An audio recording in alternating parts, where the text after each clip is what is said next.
Have you ever thought that whole life insurance is a scam? Hey, it's a scam, stay away from it. Worst thing ever to put your money in. But then at the same time, we hear of big banks, corporations, wealthy individuals using it, and we're like, what's going on here? Like, why do I hear conflicting stories, conflicting pieces of information? One side says it's a scam, but then I see people that have it figured out, these big banks, corporations, and wealthy individuals just stockpiling cash there.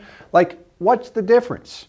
Well, it all comes down to really how we design a policy, and I'm laser focused here on the cash value because this is the area of interest with people who feel it's a scam often. Hey, I'm looking to purchase a high cash value life insurance policy. I want to allocate money here. The death benefit does have some importance to me, but the cash value is what I'm interested in. I remember a case, this has happened on so many different occasions, where individuals were pitched whole life insurance in the past. One case that we're going to look at this here today was a case where an individual was looking to put in $100,000 per year. He was shown a policy. He had some cash value up front, about 60% of what he paid in, call it $60,000, and looked at it and said, yeah, I'm not doing that. By year 7, I've paid in a total of $700,000, and now I just have $700,000. Like, there are other things I can do with my money. Another individual that has become a great resource for us in working with him over the years. He's gotten licensed, does a lot of good, helps a lot of people in educating them on how these policies work. He was pitched a policy several years ago and didn't move forward with it. Turned away, said, hey, this isn't for me. With $50,000 per year going in, had next to nothing in cash value, took something like 8 to 10 years to break even. And then another story, this young super couple, I refer to them as, were pitched on a policy with a huge dollar amount going in, took something like 10 years to break even, and they look at it and say, like, why would we do this? Like, there are other things we can do with our money. But then, again, going back to the big players, ultra wealthy, life insurance has been used forever for generational wealth and for cash value planning. Why is there such a difference? It comes down to the design. So we've got individuals. We're going to look at a case study on a 45-year-old male, was pitched on it before, did not move forward with it, saw it again in a different light. Well, same product, just designed differently. What's the difference? Here we go. So we always talk about the policy design. In this example, you're going to see $100,000 per year going into a policy. Then we're going to look at a 35-year-old male with $10,000 per year going in, but we're going to start with this one. Same company, same product, same health rating, age, everything's the same except option A, we're going to see a policy, total of $100,000 going in, but 40% of our money going toward the insurance premium. Here's the key point. The insurance premium does not show up in cash value in the first year and sometimes the first and second year with traditional policies. Then compared to option B, same product, but driving that premium as low as we possibly could down to $10,000 and then approximately $90,000 directed toward cash value, toward PUAs. Why I say approximately is we have term insurance riders and other things attached to this policy to make sure the IRS always classifies them as life insurance, not a taxable investment, which is important. But let's look at the difference here. So when he didn't move forward with it, he did not move forward with option A, and then something got his attention again, and he moved forward with option B. So if I'm moving forward several years later, then that's the fact or the case where, man, I wish I would have been shown option B several years ago, because then I would have done it. I would have moved forward with it. Let's take a look here. So what we've got, $100,000 per year, initially I should say. What he's looking to do is move $100,000 per year into the policy for a period of 4 years, and then just $40,000 per year thereafter. So the approach that was positioned was, hey, put $100,000 per year, you've got $400,000 in your bank account, and you're comfortable cash flowing how much? $40,000. So what was done? The base premium, which how much shows up in cash value in the first and second year? Zippo, small percentage. So he's got $40,000 directed toward the premium. 100,000 total. That means 60,000 in PUAs. Cash value right off the bat, 64%. Would you do this? If it gave you a tremendous long-term benefit, would you do it? Meaning you would have significantly more money long-term with this option than option B. Would you do it? Maybe. What if it was 0.1% more? No, we hear that sometimes. That's why I mentioned that. Getting back on track. $100,000 for 4 years, then just paying the base premium afterwards. So this is a strategy we hear. Overfund it, then drop the PUA rider and only pay the base.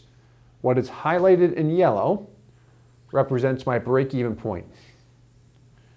This is common for this type of design, usually around between years 7 and 9, depending on the company and product selection. When you'll see a break-even occur between years 7 and 9 with a 40-60 split, meaning 40% of this individual's total out-of-pocket is directed toward the premium. Now let's look at option B. 1090 split. $10,000 directed toward the base premium. $100,000 total going in. When's my break-even point? Now that looks way better. Right off the bat, I'm about 88% instead of 64%. That's a huge difference there. That's over 20 grand of my money I'm paying into a policy that I can access, or even if I'm not going to access it, I see it actually show up in my policy. Death benefits are almost identical. $100,000 difference there in favor of the one on the left, but you'll see them even out over time, and eventually this one overtakes it. Break even, again, between years 4 and 5, cash value just continues to accrue over time. Now, let's compare and contrast here. In fact, let's do a little Excel math here and have some fun. So let's just look at the cash value difference. Put a column in here. We'll entitle it CV difference. Come on. There we go. Let's go bold. What color you want here? Let's go purple. The color of royalty back in the day. So there's my initial cash value difference. 1090 split being option B. Let's go all the way down here. Make sure I can get everything. And see if I see any difference long term going with option A on the left. Companies with the same dividend rate, everything's identical here, except for the design. All right. Let's have some fun. Do I see a difference? Look at this. Here's what I want to touch on. So you've got close to 100 grand more in this 1090, about 20 years into it, a little bit less, call it 15 to the 18-year range, just about 100,000. But then what ends up happening, I'm still significantly ahead, but not quite as much. This guy starts to slowly pick up 30 years down the road. The reason why is we have a higher base premium on this guy, and a company's surplus dividend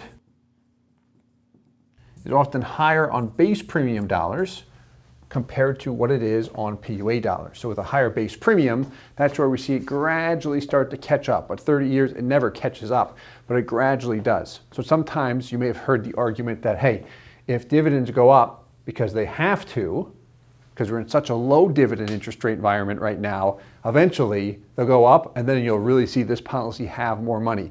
It would take 50 years because we're low. They'd have to trickle back up over time. And the other thing is, in reality, while illustrations project higher dividends on base premium dollars, the reality is corporations, banks, wealthy individuals go with these minimum premium options. And the reason why is we've seen them actually deliver among the strongest internal rates of return, not just project, real performance. And that is so, so valuable in my opinion.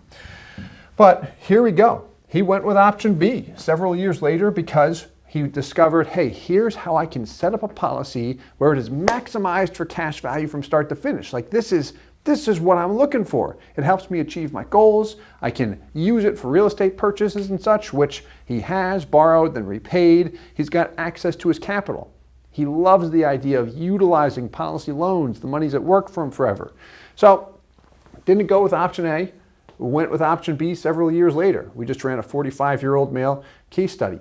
Let's look at another case study I mentioned, the 10K per year. Quick sample here. We've got an example with 10,000 per year, all premium. So if you've ever been shown a 100% base premium policy, likely looked like this. 10,000, all in insurance premium. Usually this is a zero, based off the guarantees it is in this example, but we've got a little bit in cash value. All right, you want this option?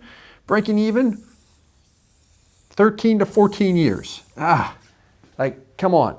Unless I'm death benefit focused and I'm not thinking about this long term, even then, hard to justify this. If I'm cash value focused, definitely not worth it.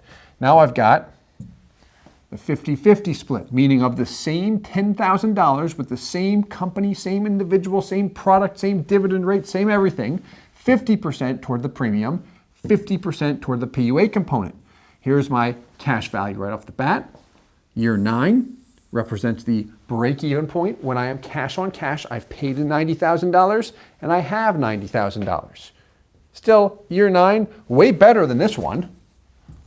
But would I want this if I knew this existed? We'll call this option C this time. I love this stuff. So option C, 10,000 per year in. Look at this. The same 87% as the example we saw with the 100,000 per year going in. If the ratios are the same, meaning here I've got a $1,000 base premium, $9,000 PUA payment, and by the way, I can commit to the minimum base premium and then throw in extra PUAs whenever I want. You can make it flexible like that. If I do that, that's where I see this. A lot of times the break-even can be earlier, depending on the company, product, and funding period. Now, let's look at it long-term. Good to see the numbers. I want to see them, man. I don't want to just talk about them. So we ran this through age 65, but if we look all the way down at age 65, what do we notice? 437, 479. So we get a bump in cash value there, pretty significant, considering I paid a total of $200,000 in. The bump comes from what? Lower base premium, more in PUAs, more in cash value. Jumps up by about 40 grand. But then jumps up again by another 20,000 by just continuously amplifying the performance. So if I've got the dial, I'm trying to turn the volume up, crank up the performance, I'm going as fast, as hard as I can, or just redlining it as much as possible. Just got to make sure we don't blow the engine, and the illustration for that is make sure we don't mech out or anything like that, which is fairly easy to test if you know what you're doing with different companies and such. But anyway, this was a fun one. I do hope that you found it helpful. If you have any questions, feel free to reach out anytime. And thanks so much for watching. Talk to you soon. Hey guys, Steve Parisi here. If you enjoyed the content you just saw, please subscribe, like, and hit the notification bell for future videos. If you'd like more information or to see some custom policies for yourself, feel free to call or email our offices at the contact information below.